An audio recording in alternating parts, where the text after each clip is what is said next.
Ukraine, Russia, and the UK, and they was leaning on Russia for protection. Okay, but the reason why I brought that out is because I didn't know that. I didn't know Ukraine was a nuclear power, and I didn't know nothing about the Budapest 1994 memorandum, which I showed y'all that to throw that out there so y'all can research it more.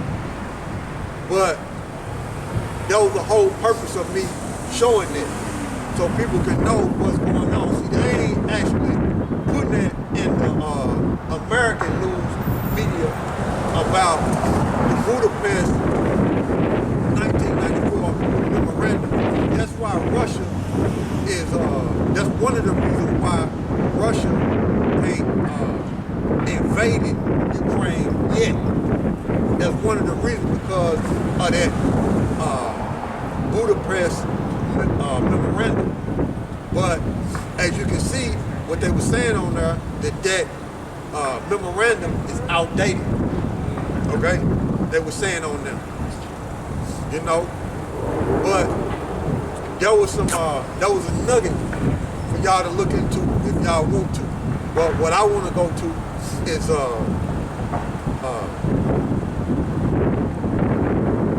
Isaiah 13 and Isaiah 13 and might be verse 12.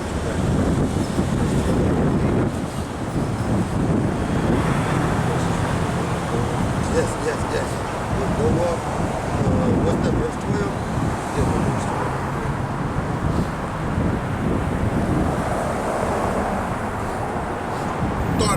Started 11. All right, we'll read into it. All right, this is Isaiah chapter 12, verse 11. And I will punish the world for their evil and the wicked for their iniquity. And I will cause the arrogancy of the proud to cease. Who is the proud? Esau, Edom. Okay? While Esau, Edom ruling, YAHAWASHI is going to punish this world for the evil that it's doing, and he going to make the proud of Esau, Edom cease. He going to humble Esau down, man. You see? He going to humiliate Esau. Okay? For all the wickedness that he's doing in the earth, man. And how he got the minds of the people in error. See? How these Edomites got the minds of the people in error. Mainly the Negro, Latinos, and Native Americans, the children of Israel, man. You see? Go ahead. And will lay low the haughtiness of the terrible. See? The terrible, which is Esau, Edom. He's a tyrant, man, in the earth. Okay? That's what he is, man. Go ahead. It's verse 12. And I will make a man more precious than fine gold, even a man than the golden, is it wedge, of Ophir. So, what it is a man is going to become precious, man. An Israelite man that has morals, that know YAHAWASHI, the elect, is going to be to the point to where an Israelite man is going to be precious, man. Okay? Because of the conditions that's going to come on the earth, man. It's going to get scarce, man. Okay. And the Israelite man is going to be precious, man. Okay? A man that knows YAHAWASHI and is of the elect of the nation of Israel, man. Okay? So you thug, you tough guys, you worldly guys think that you gonna continue in your wickedness and think you're gonna survive in these coming calamities. You got another thing coming, man. YAHAWASHI is gonna make sure that his men, the Negro, Latinos, Native American, Israelites, the elect out of them, stand out, man. They're gonna be precious, man. So you people, you Negroes, you so-called, you Negro, Latinos, Native American men that don't get it right, you're gonna be left out there, man. You're gonna be left out there. Go ahead. says verse 13, therefore I will shake the heavens, and the earth shall remove out of her place. So what's going to cause it to happen? Nukes. Bombs. That's what's going to cause that to happen, right? See? We living in those times, man. We're living in the times of World War III and nuclear war, man. We're living in those times, man. And like we always say, start from the elder apostle GMS on down. It's not going to happen until that chip, that microchip, get pushed on the earth on a mass scale, man. Okay? The hour of temptation, man. Go ahead. It says, in the wrath of YAHAWAH SHAM YAHAWASHI of hosts, and in the day of his fierce anger. Go ahead. So, by YAHAWAH SHAM YAHAWASHI burning this place, that's letting you know that he's doing it out of anger. And if he left you in it, or leave you in it, that means he's angry at you. If you don't get delivered from it. Because it said that he's doing it out of anger. So if he leave you in it to get burnt, that means he's angry with you. He don't care. You need to get cooked. Go ahead. This is verse 14. And it shall be as a chased roe, and as a sheep that no man taketh up. That's talking about Esau Edom. Because Esau Edom, the so-called white man, ain't gonna have no shepherd to deliver him. Okay? The Israelites is the one that got a shepherd, which is YAHAWASHI, who the world enemy called Jesus. He's the savior of Israel. So-called white man don't have no savior, right? Okay? He got idols, which is one of them is Caesar Borgia, right? Okay? And he got his idols in movies, man. He make up his saviors, man. So-called white man. He make up his saviors. He ain't got no saviors, man. You see? And all his saviors are, you know, like the X-Men and Superman. Those are those characters that he made up. He got them out the Bible, man. You see? Marvel get their idea from the Bible, man. Superman, they got their idea from the Bible, man. So they have taken our heritage and created their own saviors in their movies, man. Right. They don't even got no savior, man. Really, the so-called white man really don't even have no history, man. Majority of his time was in the cliffs of the rocks, man. In the caves, man. In the Caucasus Mountains, man. 1,000 years, man. A lot of us talk about history, man. You fucking stole from somebody else. Mainly us and them Hamites, man. You see? Them so-called Africans over there, man. You see? So-called white man don't have no history, man. All he known, all the history he got, the real history is rape, robbery, and murder, man. Yep. That's his history, man. He's not great at all, man. You see? They shall every man turn to his own people. Every man shall turn to his own people. Who the Negro Latinos and Native Americans gonna turn to? They can't turn to the Most High. They can't turn to the nation of Israel because they don't even know. They don't even know who they are, man. So they just left out there. So Esau gonna turn to his own people. These other nations gonna turn to their own people. The Negro Latinos and Native Americans just gonna be left out there, man. 2/3 just gonna be left out there, man. They don't know where they going, man. They just out here living. You see? Go ahead. And flee every one into his own And land. you got these nations that's leaving America, man, because they see the conditions, man. They see it's a circle in the drain. They see the conditions of America, that America is falling apart. Man. It's not the same no more, man.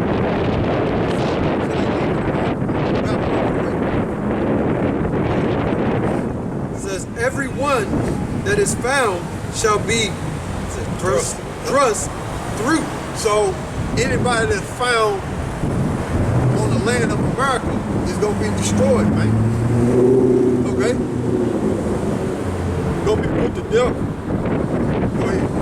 And everyone that is joined unto them shall fall by the sword. So anybody that joined the Esau Edom, they're going to be destroyed, man. Okay? They either going to get shot up or hit with bombs, man. Whatever their destiny is. Go ahead. Their children also shall be dashed to pieces before their eyes. See? That happened to us, the children of Israel, man. Esau Edom children gonna be dashed into pieces, man. That's in the scriptures, man. That's the angle of YAHAWASHI, man. But he's all love. Why would he do that to the kids? To the children, man? To the sons? Why would he do that? Because he's angry, man.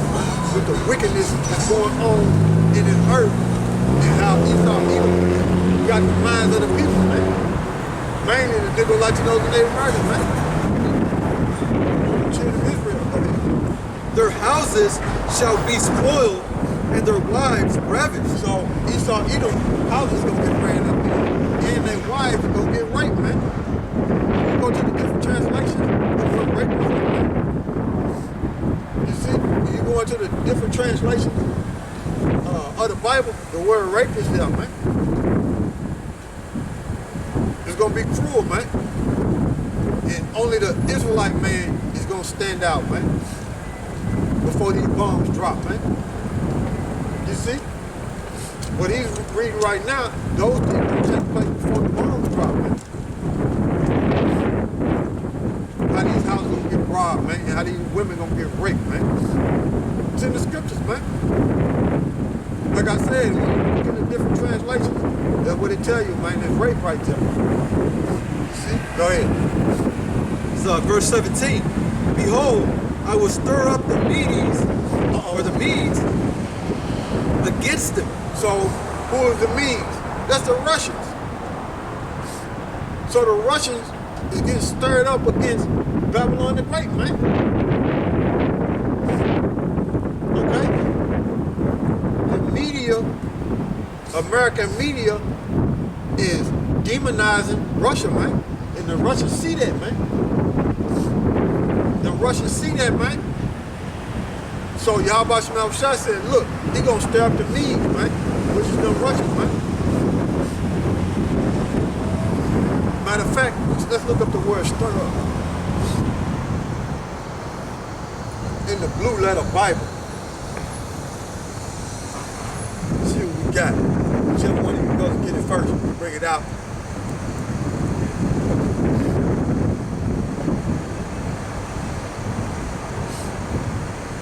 Straight to the point, whoever get it first.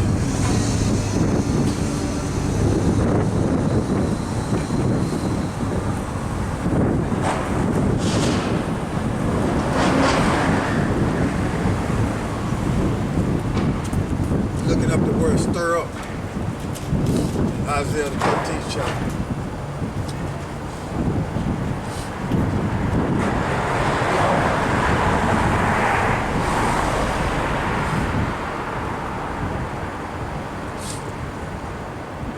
That took to drop, didn't it? Real.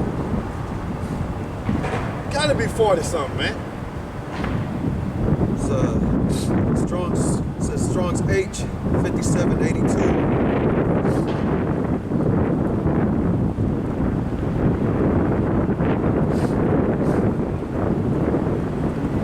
It's war. It says to rouse oneself, awaken. Oh yeah, awaken. So the Russians is being awakened, man, by what America is doing, man. And what do they demonstrate? How they woke up.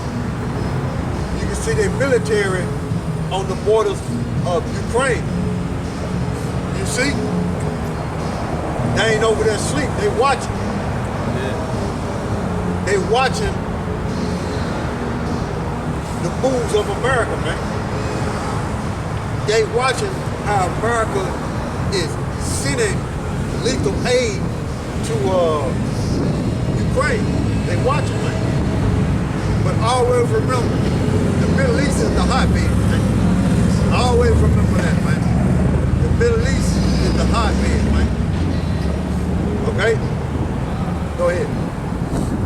It says Isaiah chapter 13, verse 17. Behold, I will stir up the Medes against them, which shall not regard silver, and as for gold, they shall not delight in it. So you ain't gonna be able to bribe them, man. You ain't gonna be able to pay the Russians off to stop. See? Treat them like they mercenaries. No, you ain't gonna be able to stop them Russians, man. The Most High, YAHAWASHI, got it in their mind, and they awake, man. Look, and it's the will of YAHAWASHI, and it's the fulfilled prophecy, man. You see? And if you want to hold that and go to Ezekiel 38, to where, go straight to the point, bro, to where it's saying that he will put an evil thought straight to the point. And see, YAHAWASHI got Russia in that old Soviet USSR spirit, man. To where they got their military right, and they got their money right, and they separate from the United States. And them sanctions really not gonna stop them Russians, man. And they know it, man. I'm joined now by our international affairs commentator, Doug Herbert. Hi, Doug. Morning. Now, we have heard lots of tough talk about sanctions against Russia, also against Vladimir Putin, so that Russia pays a heavy price for that build-up of troops on the Ukrainian border. But we've been here before, haven't we, in past crises. Just how well, in the past, has Russia weathered these sorts of sanctions? Yeah, we've been here in the past of 2014, right? It always comes around to this as a geopolitical crisis. You talk about sanctions, the magnitude of the sanctions, what can we do? How do you go for the jugular with Russia? And some people start asking, does Russia feel the pain at all? How resilient is Russia? Can they shrug anything off? The term is, how sanctions-proof is Russia? Now, to be sure, the sanctions they're talking about now are another level of magnitude if they were to go through with them, obviously taking aim at the oil and gas sectors, at the places where, at least from an outsider's perspective, it would hurt most. But look at what Russia's been doing since 2014. I go to Russia pretty often.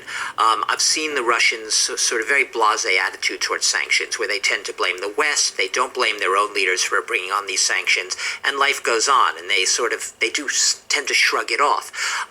We've seen Russia, bolstering its foreign exchange reserves. And when I say bolstering, I mean really bringing them up. They're about $630 billion right now, those foreign reserves. And Russia's been doing something almost no one else does, which is buying tons of gold. I think it was 180 million tons of gold annually. So it's saving up for a rainy day, and this is a sanctions rainy day, possibly in the offing.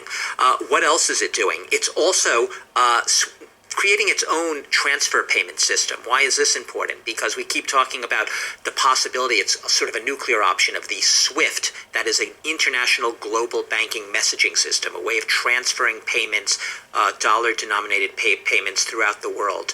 And that's seen as that could potentially really hit Russia, except they're setting up their own system. It's not SWIFT, it's nowhere near that level, but it shows that Russia does have the wherewithal to transfer money on its own. And finally, and you see this a lot, anyone who travels to Russia goes to a supermarket, it switches to its own domestic production.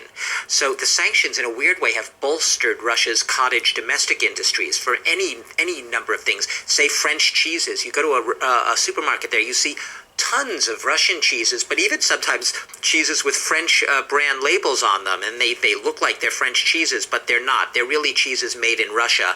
Somehow they get that French label on them. But for a lot of Russians, it's not that they don't know that there are sanctions, and they don't feel them in little ways, big and small, but on the everyday level, when you go to shop, Russia has been remarkably adaptive, if you will, to sanctions, to the point that while it does affect people in small ways in their daily lives, it doesn't hit them in a very big way. And finally, Russia's been seeking new friends. It's been looking in Asia, it's been looking in Africa, it's been reaching out to more like-minded partners, like-minded nations that can band together against the big bad West in the US and Europe. And it's trade with China. China's been a nemesis of Russia in the past, but it's been boosted trade with China. I think it's gone up over 50% in the past several years. So that gives you a sense. Russia knows how to look after its own welfare in times of sanctions, and it's been very resilient to date. And if the West does push ahead with new sanctions, what exactly is on the table? And is there any sign that it would be effective? Yeah, it could. Look, these are the things that could be more effective than in the past. I know I said that Russia tends to shrug it all off, doesn't really feel pain. The Russians are very stoic and resilient. They've been through hell and back. Will sanctions ever bite? Look, if you target the big banks, state-owned companies, the oligarchs. Biden's talked about personally targeting Putin, and there have been reports over the years that Putin has secret cash of billions in dollars, that he might be one of the world's richest people. We don't know. But if you take aim at their oil and gas sectors, their technology sectors, Putin's trying to diversify the Russian economy away from oil and gas. He wants to develop technology and aviation and defense technology and all of that. If you take away some of the technology needed via sanctions to get to those sectors, they will be hobbled in their path towards diversification. So that could all hit. And finally, what could you do? Yeah, you could cut them out of the SWIFT system as well. But I think oil and gas is where it's going to hit most. Perhaps in the end, markets might have the biggest impact because it's the perception that Russia's a big risk that could see some of that foreign direct investment into Russia, which has already dried up a lot in recent years, dry up even more. So markets, in a weird way, might be Russia's greatest threat for the moment. But like I said, if I had to get off the fence, I'd say Russia's resilient. These sanctions may bite, indeed, harder than in the past because they will be perhaps targeted more for the jugular, those nerve points in Russia's economy that hurt the most, oil and gas and so forth, and technology. However, this being Russia with experience of buffering itself against some of the worst blows that the West could try to throw at it, I think they're going to ride it out. And I don't think that Putin is that scared. A lot of people say that, politics trumps the economy in Russia. And I don't think Putin cares that much in the end, what the outside markets think and foreign investors think, looking in at Russia. Doug, Herbert, thank you very much.